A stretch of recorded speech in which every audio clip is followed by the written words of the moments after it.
আর migrant লেবারের একটা report তিনি আমাকে দিয়েছেন as a leader of opposition.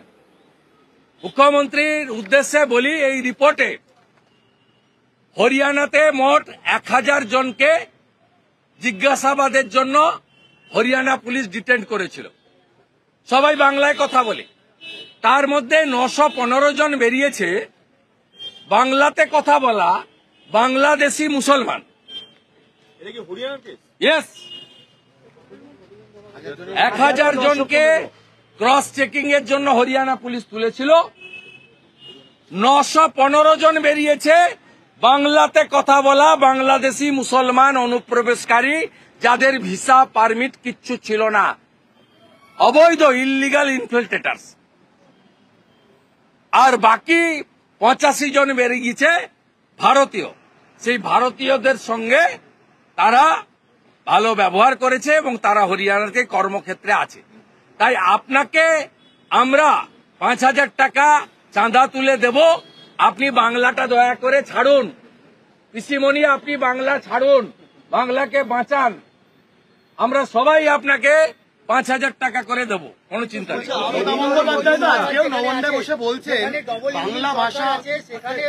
বাংলাভাষীরা রয়েছেন, তারা আক্রান্ত হচ্ছে, যেখানে ডবল ইঞ্জিন সরকার রয়েছে বিজেপি, সেখানেই আক্রান্ত হচ্ছে। কে বলছে? মুখ্যমন্ত্রী বলছে। মুখ্যমন্ত্রী মানে খালা মমতা ব্যানার্জি। উনি কোন বাঙালির পক্ষে বলছেন না, উনি রোহিঙ্গা আর বাংলাদেশি মুসলমানের পক্ষে বলছেন। সব বড় বড় কথা বলবেন না। হিন্দল মজুমদার আজকে কোন ভারতীয়, কোন হিন্দু বাঙালি মমতা ব্যানার্জির পক্ষে নেই, কান খুলে শুনে রাখুন। এবারে কেউ টুপি পড়বে না, দেখা হয়ে গেছে। যারা অভয়ের মায়ের মাথায় লাঠি মারে তারা আর যাই হোক বাঙালি হতে পারেন না। অনুব্রত মণ্ডল কুকথাকাণ্ডে জামিন পেলেন। হ্যাঁ, পাবেন তো, পাবেন তো। মাথায় অক্সিজেন কম যায়, পিসির ভাই 18 জন সিকিউরিটি দিয়েছে, এসআরডি এর চেয়ারম্যান, উনি পাবেন না তো কে যাবেন? পাবেন। ধর্ষকদের নেত্রীকে মমতা ছাড়া আবার। হিন্দল মজুমদার আজকে জামিন পেয়েছেন এবং পুলিশ যাতাভাবে একে বলেছে, যে পুলিশকে বলেছে কোর্ট, যে কেন অ্যারেস্ট করলেন, কি যুক্তি আফতার আনসারীর সঙ্গে তুলনা করছে। পুলিশকে যাতা বলে দিচ্ছে কেন? পুলিশকে ভিতরে ঢোকাক, এই পুলিশগুলোকে ভিতরে ঢোকানো দরকার রয়েছে। এই যারা উপরতলার অফিসারদের সন্তুষ্ট করার জন্য এরকম অবৈধ কাজ করছে, প্রতিহিংসা পরায়ণের রাজনীতি করছে, তাদেরকে জেলে ঢোকানো উচিত। 100 দিনের কাজকে চ্যালেঞ্জ করেছে, হাইকোর্টের রায়কে চ্যালেঞ্জ করে কেন্দ্র সুপ্রিম কোর্টে গেছে রাজ্য সরকার, এটা নিয়ে কি বলবেন? 100 দিনের কাজকে চ্যালেঞ্জ করে হাইকোর্টের রায়কে চ্যালেঞ্জ করে। হ্যাঁ, fake card, fake job card আর অরিজিনাল জব কার্ডের মধ্যে সেগ্রিগেশন যতক্ষণ না হচ্ছে, কেন করবে? যে টাকা তুলে নিয়ে পালিয়েছে 1 কোটির বেশি ফেক জব কার্ডে, বাংলাদেশে টাকা চলে গেছে। ভারতের টাকা মুর্শিদাবাদের নবগ্রামে 100 দিনের কাজ করে বাংলাদেশে চলে গেছে। বাঙ্গালোরে, হায়দ্রাবাদে পরিযায়ী শ্রমিকের অ্যাকাউন্টে গেছে 100 দিনের জব কার্ডের টাকা। 7000 কোটি টাকা সাইফন হয়েছে।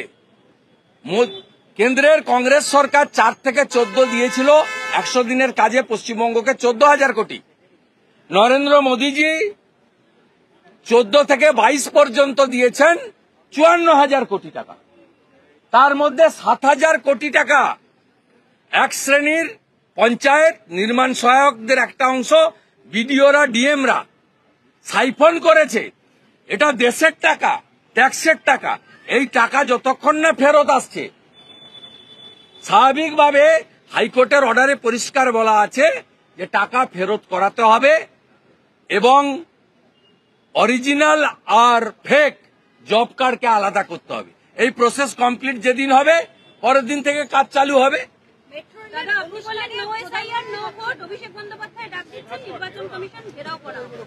উনি অনেক জায়গায় ঘেরাও করতে যান। 100 দিনের টাকা নিয়ে বলেছিলেন দিল্লি যাব 10 লাখ লোক নিয়ে।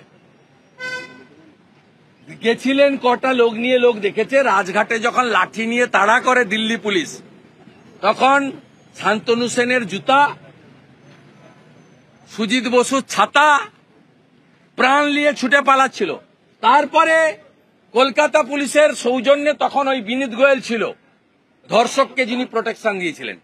এইখানে ছামড়া বেঁধে, উল্টো দিকে ছামড়া বেঁধে এইখানে উনি বিপ্লব করেছেন। উনি অবিলম্বে দিল্লি যান। দিল্লি পুলিশ রাজীব কুমার বা মনোজ বার্মার পুলিশ নয়, দিল্লি পুলিশ কেন্দ্রীয় সরকারের হাতে। দিল্লি পুলিশের লাঠিসের সাইজ হচ্ছে 6 ফুট।